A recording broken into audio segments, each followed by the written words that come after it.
name is Kat Norman. I'm 30 years old, come from Atlanta, Georgia, and I'm working here in Sarajevo as a hostel manager. I run the Doctor's House Hostel. We opened up just this year in February. My father was a doctor. My mother ran a guest house when we were growing up in Nigeria.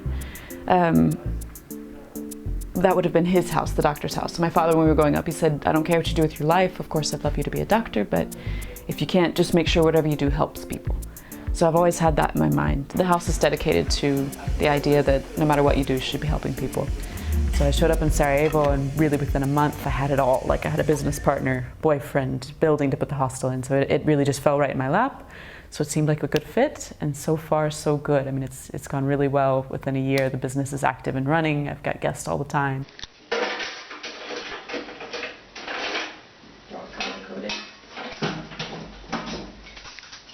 I think most people, when they've heard about Sarajevo, they of course heard about the war. I mean, that's to be honest, even in my experience, one of the few things that filters out into Western society about the city. To come here, I've realized that the city is just not about the war at all. The history is so much richer than that.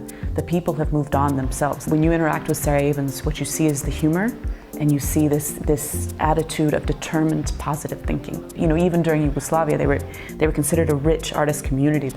Tito himself loved Sarajevo. This was one of his favorite cities, so he always spoke that way about it.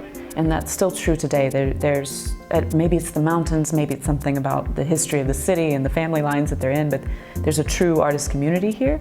I mean, for a city that's 500,000 people, I think my cultural life is richer than when I was living in Berlin. So the whole gamut, from music to art to poetry, reading, writing, literature, it's all here and it's all thriving. This is the Sarajevo Photo Video Club Falter. They're all Bosnian photographers taking photos in Bosnia. So it's a little bit of everything.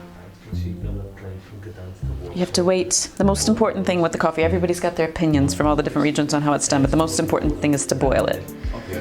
You gotta wait for the grounds to rise up, and then you get the cream. And then we'll divvy the cream up into the different cups so that everybody gets a sample. For as many glasses as you're getting, everybody should get some of the cream. There you go. See, this is Bosnian life right here. One guy working, 2 guys sitting with coffee. You have to have your coffee. This is an average work day.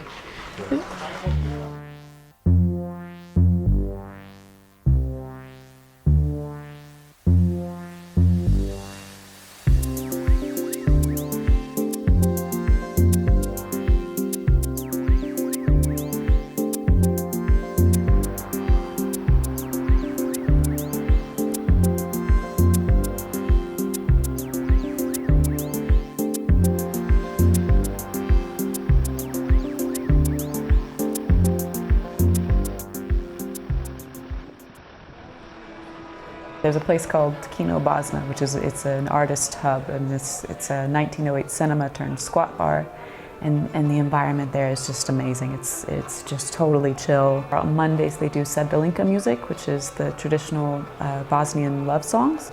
The locals that go there are overwhelmingly friendly. I mean, they embrace people totally. They don't judge anybody. They don't come through these filters of do and don't, so they get excited to meet new people. So you go, and then the next thing you know, you've got 5 new Bosnian friends around you singing Sedbelinka together, and it's an experience that should be had.